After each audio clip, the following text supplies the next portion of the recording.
O carro da Sarah foi encontrado abandonado em uma ponte em Nova Jersey com a chave ainda na ignição. Era o dia 2 de dezembro de 2016 e os investigadores cogitaram a hipótese de ela ter tirado a própria vida se jogando nas águas do rio Shark. Nesse caso, o seu corpo poderia ter sido rapidamente arrastado para o Oceano Atlântico. Porém, semanas depois, durante a investigação, um amigo da Sarah ajudou a polícia a gravar a seguinte confissão, entre aspas: "Eu estrangulei Sarah.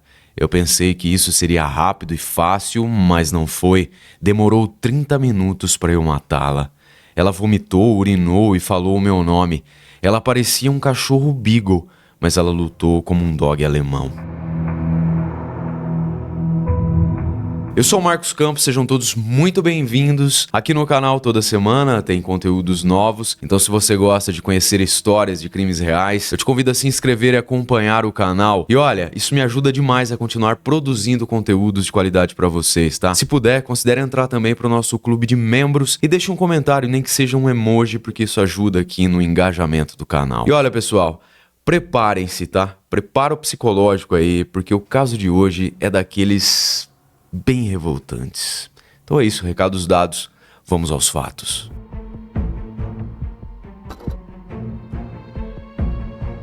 Sarah Stern era filha única de Michael Stern e Carla Tinelli Stern. E em 2016, ela desapareceu, precisamente no dia 2 de dezembro. E a partir dali, se iniciava uma investigação que revelaria um crime chocante e que carimba aquele motivo torpe. A Carla, pessoal, a mãe da Sarah, havia sido uma mulher incrível e intelectualmente muito ativa, que adorava viajar. Ela foi proprietária de uma livraria e também esteve envolvida na vida acadêmica da sua cidade. Lamentavelmente, no entanto, ela perdeu a luta contra o câncer em 4 de fevereiro de 2013. Uma tragédia familiar que afetou muito Sarah e especialmente foi difícil para ela porque ela estava na fase da adolescência. Depois de ficar viúvo, o Michael, o pai da garota, alimentou o projeto de se mudar de Nova Jersey. O seu plano era recomeçar a vida no Canadá. Como uma jovem adulta, a Sarah já estava fazendo faculdade em uma instituição de ensino perto de casa e nós não temos certeza se ela estava interessada ou não em acompanhar o pai nessa pretensão de mudar o rumo da vida. Ela era uma artista plástica e provavelmente ela seguiria o seu próprio caminho. Na verdade, a garota tinha uma rede de amigos próximos que praticamente eram parte de sua família. Então, se o pai dela se mudasse para longe, ela certamente não ficaria sozinha. E entre os amigos mais chegados da Sarah estava Liam McTesney. A senhora Megan McTesney disse que seus filhos gêmeos, o Liam e o Seamus, conheceram a Sarah Stern durante as aulas da escola dominical na igreja local, quando eles tinham cerca de 6 anos de idade. A senhora Megan lembra ainda que apenas houve uma conexão instantânea entre eles e eles até criaram um nome para o grupo de amigos que formavam, que era o chamado grupo O Esquadrão. E o esquadrão sempre apresentava planos malucos para os fins de semana e também para as férias. As mães das crianças acompanhavam com alegria o desenvolvimento dessa amizade, entre as crianças, que inventavam passeios de bicicleta, jogos, idas aos shoppings, acampamentos e sessões de cinema, sempre em conjunto. Então essa amizade perdurou por anos, até depois do ensino médio. E a doença e o falecimento da mãe da Sarah em 2013 foi um fator que acabou aproximando ainda mais a amizade dessas crianças, que já eram jovens, e também das famílias. Mas eu sinto informar, apesar de boa parte de vocês já estar aí supondo, como tudo aconteceu, que o Liam, um dos grandes amigos da Sarah, se tornaria o seu carrasco impiedoso. Ele fez com a Sarah algo digno de uma mente incurável e intratável.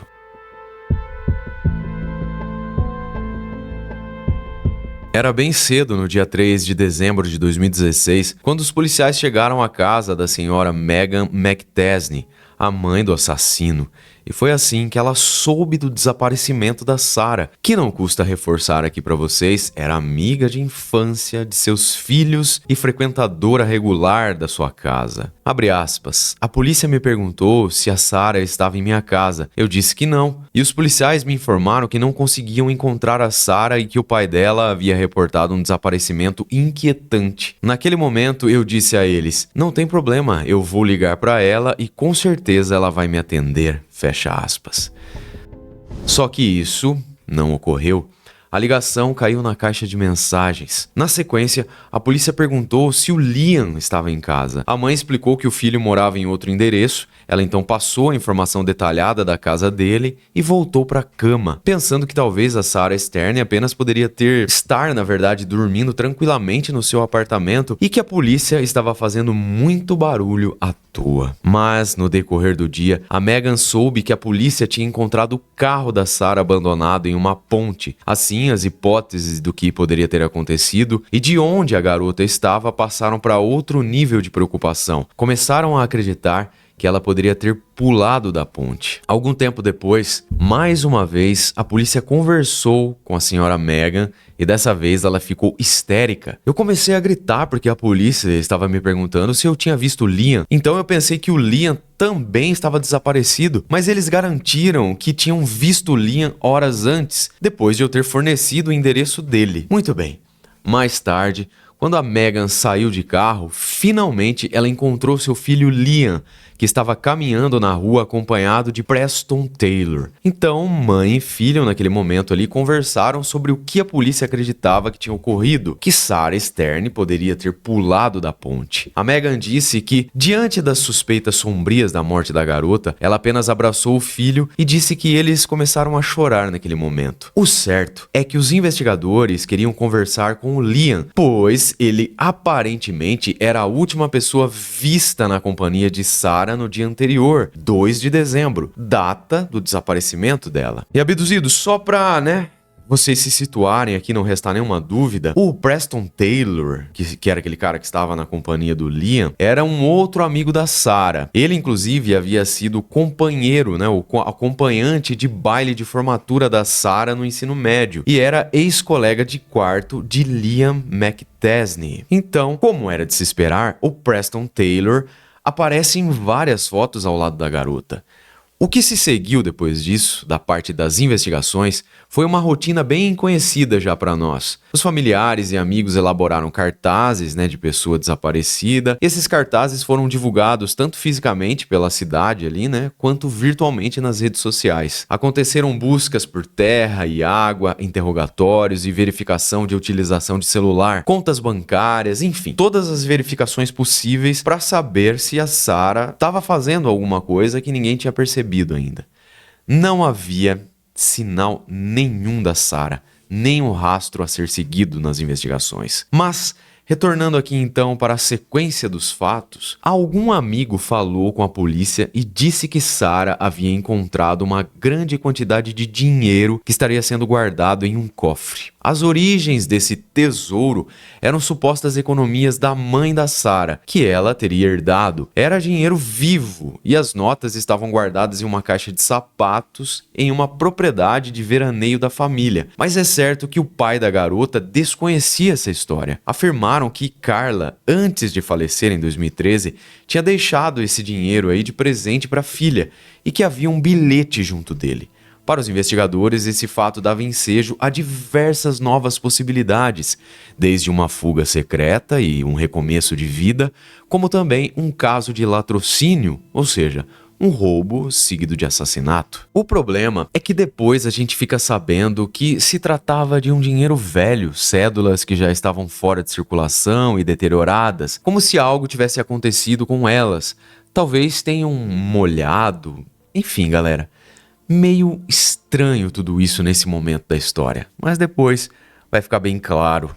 Liam era uma das poucas pessoas que sabia do cofre que a Sarah mantinha em seu apartamento e de onde ela às vezes tirava algumas notas para gastar. Ele, o Liam, chegou a dizer que esse tesouro aí seria no valor de cerca de $100 mil, uma quantia pela qual seria possível matar. Os investigadores estavam empenhados em buscar pistas e descobrir onde a garota poderia estar, viva ou morta, já nesse ponto da história. E foi exatamente assim que eles disseram, porque com o passar dos dias, as esperanças de encontrá-la com vida iam desaparecendo. Contudo, a resolução do mistério aconteceu a partir de uma informação fornecida por um cara chamado Anthony Curry, um jovem amigo de Sarah e também colega de Liam e Preston. Uma vez que esse Anthony sabia do dinheiro guardado e das brincadeiras de mau gosto do Liam, afirmando que ele seria capaz de matar a Sarah para colocar as mãos nos tais $100 mil, o desaparecimento dela poderia não ser apenas uma coincidência, conjugando tudo isso. Ele se lembrou que foi no dia de Ação de Graças, 28 de novembro, que o Liam falou em matar a Sarah, e a motivação era unicamente financeira para poder roubar a garota o dinheiro que ela tinha recebido de herança, entre aspas, aí da sua falecida mãe. Assim, uma semana após o sumiço da Sarah, o rapaz foi espontaneamente até a delegacia e contou toda essa história. Também seus receios de que Liam tivesse ultrapassado os limites entre imaginação e realidade. Mas, na ausência de provas, que pudessem comprovar tudo isso, os investigadores tiveram uma ideia e conversaram com o rapaz ali para ver se ele poderia colocar em prática essa corajosa proposta. Seria necessário que o Anthony conversasse com o Liam sobre o bizarro caso da amiga desaparecida e fizesse o suspeito confessar o crime. E assim foi. O Anthony filmou o depoimento de Liam, dando detalhes do assassinato da Sarah, e ele logo depois entregou essa evidência à polícia. Meses depois, a defesa do Liam, tudo isso já tinha sido colocado em prática ali nas investigações, o Liam já estava com um advogado de defesa, e a defesa construiu uma versão fantasiosa sobre essa conversa, na qual Liam acreditou que o amigo estava gravando um tipo de filme de terror, no qual ele, o Liam, representava um assassino, e por causa desse seu papel, ele havia narrado o assassinato da Sarah Lee Stern. Mas claro que isso não colou. E olha, eu vou te dizer, tem uns advogados aí que estão na profissão errada, eu acho, não é? Eles deviam ser roteiristas de cinema. A imaginação dos caras é um negócio assim, de louco. A filmagem foi mantida como evidência. E, na verdade, ele já havia confessado a morte da amiga para outras pessoas que posteriormente testemunharam no processo também. Parte do dinheiro foi encontrado com ele, com o Liam, e havia evidências de ele ter gastado uns $10 mil que ele recuperou, afanou ali da casa da Sarah. Pois é, pessoal, no cofre do apartamento da Sarah havia pouco menos de $10 mil. Aqueles tais $100 mil nunca existiram. Ele matou a amiga de infância dele por 10% do valor que ele desejava roubar. E aqui, pessoal, nós não sabemos se as atitudes do Liam McTesney, ou Mequetrefe, como queiram, já indicavam o seu potencial assassino, ou se ele era um cara aparentemente de boas e do bem, e por alguma razão virou a chavinha ali naquele momento. As fontes também não fazem menção ao seu gêmeo, o Seamus.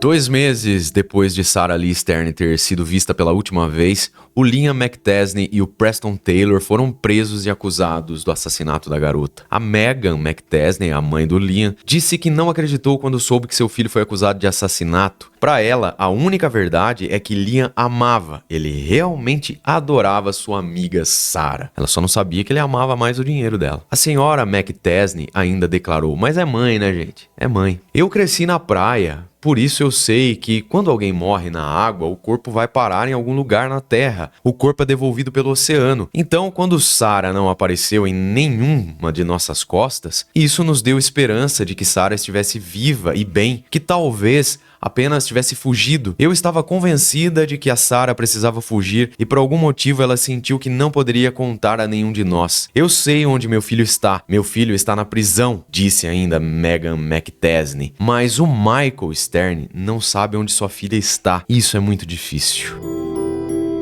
Pois é, galera, por esse depoimento aí da mãe do assassino, a gente percebe que tem uma mistura de sentimentos, não é? Passando aí pela falsa crença, sem corpo, sem crime, e pela incredulidade de que seu filho seria capaz de assassinar uma amiga de infância. Tem também aí, felizmente, o reconhecimento de que a dor desse pai é algo imensurável, né? Bom, sobre o não aparecimento dos restos mortais da Sarah, a explicação que prevaleceu foi aquela fornecida meses depois por um homem chamado Hugh Horty, durante o julgamento dos responsáveis aí. Esse Hugh Horty é um especialista em marés da Universidade Rutgers. Ele testemunhou que o corpo da Sarah Stern, quando foi lançado, da ponte lá do rio Shark, na rota 35 em Belmar, saiu da enseada do rio Shark e foi levado para o oceano em apenas 1 hora. Então, usando cálculos que levaram em conta a direção e velocidade do vento, das ondas e correntes marítimas no momento em que o corpo da Sarah supostamente entrou na água, o especialista determinou que o corpo teria percorrido pelo menos 11 quilômetros no Oceano Atlântico em 24 horas. Ou seja, perdido no mar e sujeito à ação, do tempo, da natureza e também dos elementos e dos animais, muito antes que alguém tivesse chance de localizar o corpo.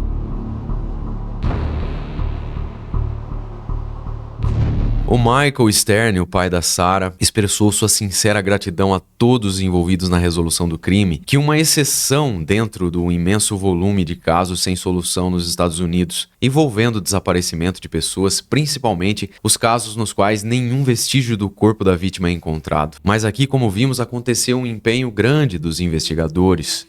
Foi um trabalho rápido que também se beneficiou da delação premiada do cúmplice de Liam, aquele tal Preston Taylor. Mas nós já iremos detalhar os acontecimentos que levaram à morte da Sarah para vocês.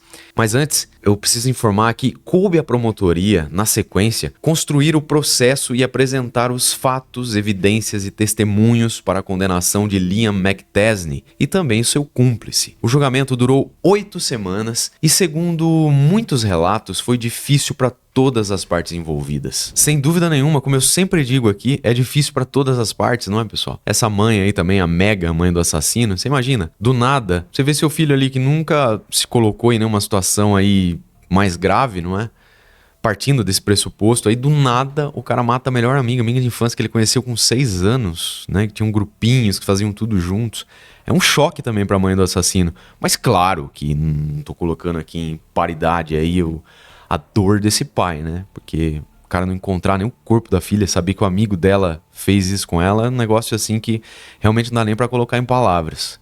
Mas, seguindo aqui, o Preston Taylor, o cúmplice do Liam, testemunhou contra o seu amigo Liam, recordando que ele afirmou que a Sarah tinha em mãos uma quantia de dinheiro pela qual ele mataria. Alguém mataria, ele usou. E que Liam apresentou um plano inicial de embebedar a amiga até ela ser incapaz de reagir, e então somente roubar o dinheiro deixado pela mãe dela. Nesse planejamento, alegadamente, nada de mais grave iria acontecer com a Sarah. Mas, durante o julgamento, os jurados, chocados, assistiram a um vídeo da gravação da câmera escondida do Anthony Curry, aquele carinha lá que fez a armação solicitada pela polícia, lembram, não é?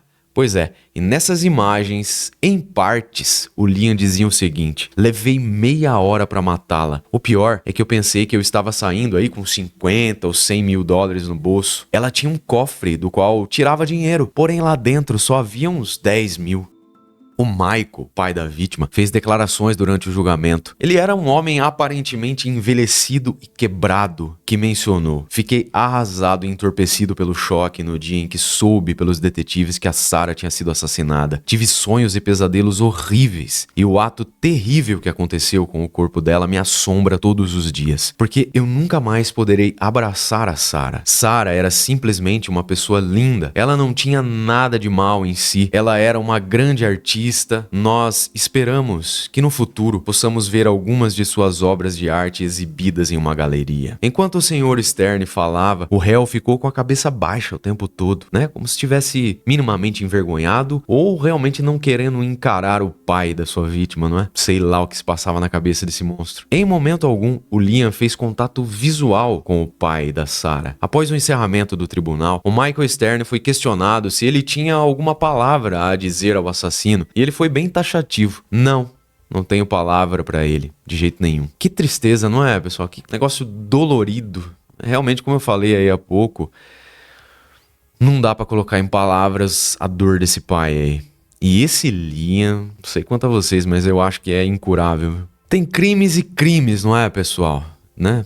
Eu acredito que sim, que tem algumas infrações aí que o cara consegue se reabilitar, né, passar por uma reeducação, ser reinserido na sociedade, mas outros não tem como, não é? Imagina esse cara aí, do nada ele virou a chavinha e matou a melhor amiga assim por dinheiro. Não, um negócio completamente torpe. Como que alguém vai conviver? Como que alguém em sociedade vai se sentir confortável sabendo que uma pessoa dessas pode cruzar o seu caminho, não é? Concorda ou discorda? Comenta aí pra mim.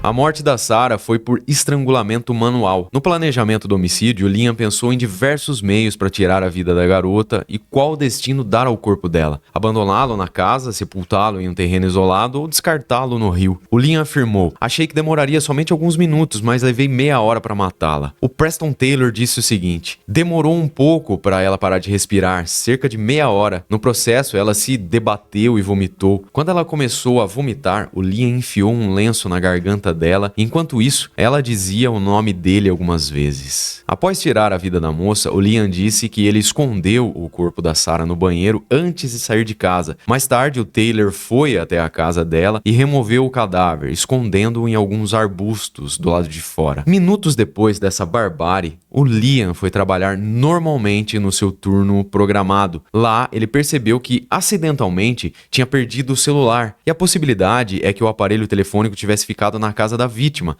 Por isso, ele acabou tendo que sair do trabalho naquela noite para procurar o telefone. "Por que você tirou seu telefone? Você deveria ter deixado no bolso", perguntou Anthony Curry quando gravou essa conversa, né? Aquela conversa lá planejada pela polícia. "O que você estava fazendo?" "Eu estava estrangulando alguém", respondeu com naturalidade o Liam McTesney. Mais tarde, entre 2 e 3 de dezembro de 2016, após concluir seu turno de trabalho, o Liam, na companhia do Preston, resgatou o corpo da amiga e o colocou no veículo dela. Depois, eles dirigiram até a ponte que eles tinham escolhido para ser o local de abandono do carro e descarte do cadáver. O detalhe foi que os dois cúmplices colocaram a Sarah no banco do passageiro do carro dela e afivelaram o cinto de segurança para fazer parecer que a moça estava naturalmente sentada e meio dormindo. Depois eles dirigiram até a ponte na rota em Belmar, onde o carro foi encontrado. O Liam estava no volante do carro da Sarah e disse que manobrou da mesma maneira específica que a moça sempre fazia, para que a câmera de segurança de uma casa do outro lado da rua capturasse a filmagem e a polícia acreditasse que ela mesma estava dirigindo. O Preston Taylor seguiu em seu próprio carro, pois eles abandonariam o automóvel da Sarah na ponte e eles tinham que retornar juntos em outro veículo.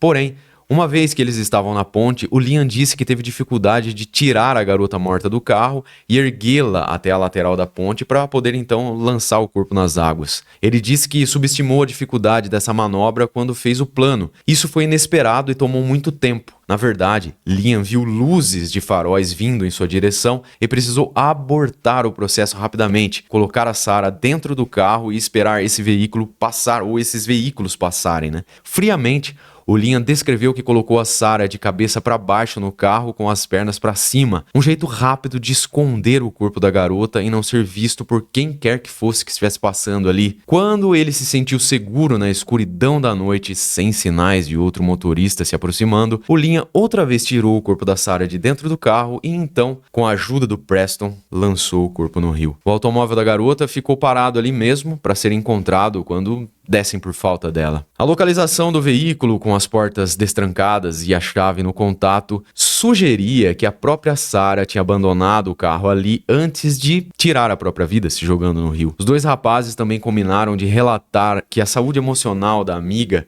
não estava muito bem, que ela vivia em um sério estado ali depressivo desde o falecimento da mãe, 3 anos antes. E que ela tinha muitos problemas de relacionamento com o pai. Também que ela falava em desistir de tudo. Liam esperava dessa maneira construir um cenário em que seria aceitável ou compreensível, que a Sarah tivesse tomado essa decisão aí de se jogar no rio. Depois, esses caras aí enterraram os 2 cofres que tinham roubado, fizeram isso em 2 locais separados. Um deles continha parte do produto do roubo e o segundo cofre foi enterrado em um parque da cidade e esse estava vazio, mas foi identificado como o cofre que Sarah estava usando para guardar dinheiro lá dentro do seu apartamento. Com digitais e DNA, esses objetos também viraram provas no caso. Ainda na gravação feita por Anthony Curry, o assassino falou sobre o dinheiro roubado, entre aspas. A pior parte é que pensei que seriam ali algo em torno de 50 ou 100 mil dólares no bolso, mas ela tinha no tal cofre uma mixaria. Só daria ali uns 10 mil. E esse dinheiro eu não sei se foi queimado ou algo do tipo, porque o papel estava horrível. Não sei se posso depositar isso no banco, fecha aspas. Depois ele disse ainda, né, com a maior frieza, como que pode uma pessoa viver assim, né, aparentemente normal? Vai investigar, talvez ache alguma coisa ainda no lombo desse sujeito aí. Mas, né, ao que tudo indica, ele foi levando a vida dele ali. Depois ele falou assim, ó, eu não consegui muito dinheiro, mas foi o suficiente para eu viver um tempo aí de boa na minha casa, folgado, e poder também fazer algumas festinhas. É mole, gente. Com toda essa verdade chocante exposta pelo próprio assassino, os jurados e o juiz não tiveram dificuldade nenhuma, né, em compreender os fatos e a motivação mesquinha do Liam, que certamente tinha propósito de dividir com seu cúmplice esse dinheiro aí que ele pegou, né, com o Preston Taylor. No encerramento do julgamento, o juiz enfatizou como foi violenta a morte da Sarah. Foi realmente um evento hediondo, pois envolveu duas pessoas que se conheciam desde o ensino fundamental. O réu elaborou esse plano durante 6 meses e convenceu outra pessoa a participar dele. Os promotores disseram que era evidente a falta de remorso por parte do Liam McTesney, enquanto, né, o vídeo era passado, o vídeo da confissão era passado e reproduzido no tribunal. Simplesmente não houve emoção da parte dele. Nas palavras de Megan Doyle, a promotora presente no julgamento, como promotor, isso deixa você com raiva. Não há emoções no réu, nada. O Liam demonstrou muito desprezo por tudo que ele fez. Todos os presentes lá no tribunal afirmaram que foi repulsivo e angustiante ouvir e assistir o relato do crime narrado em primeira mão pela boca do assassino. Cara, ele tem ali, como a gente vai conhecendo o caso, tem todas as características de um psicopata, não é? Cara que viveu bem escondidinho ali na vida dele aí, até que ele fez isso aí porque teve o gatilho da motivação do dinheiro, cara. Como é que eu tô boquiaberto com esse caso. Mas felizmente, finalmente, esse traste foi condenado à prisão perpétua sem liberdade condicional, mais 10 anos de prisão por profanação de restos mortais humanos. Preston Taylor se declarou culpado de ajudar Liam a se livrar do corpo da Sarah Lee Stern. Na verdade, culpado de roubo em primeiro grau, conspiração de segundo grau para cometer roubo e também profanação de cadáver. Preston testemunhou contra o Liam como parte de um acordo judicial. Com isso, ele foi condenado a 18 anos com a possibilidade de redução de 15% da pena por bom comportamento, a ser considerado quando ele for elegível a condicional. 3 anos após a morte, absolutamente sem sentido, da Sarah Lee Stern, o pai dela decidiu se empenhar para manter viva a memória da filha por meio de uma bolsa de estudos com o nome dela, o Fundo Sarah Lee Stern Memorial Scholarship. O objetivo dele é que outros jovens realizem os seus sonhos, né, se desenvolvam na carreira artística, o sonho que a Sarah não pôde realizar. Músicos locais se dispuseram a realizar um show para levantar fundos. O Michael Stern disse que nada podia fechar a ferida que ele tem no coração com a perda tão precoce e violenta de sua única filha, mas ele criou memórias virtuais no Facebook e no Instagram para compartilhar com o mundo um pouco das suas lembranças, né, das lembranças da filha. E todos nós podemos ver, né, um pouco dessas fotos da Sarah. Pessoal, é assim, né? O que comentar desse caso? Se vocês tiverem algum comentário, por gentileza, deixe aí no nosso espaço terapêutico dos comentários. Faz muito bem. É isso. Espero que você tenha apreciado o nosso trabalho de hoje. Não esquece de compartilhar nosso conteúdo com quem possa se interessar. Obrigado pela companhia, um beijo do Ruivo e até o próximo episódio.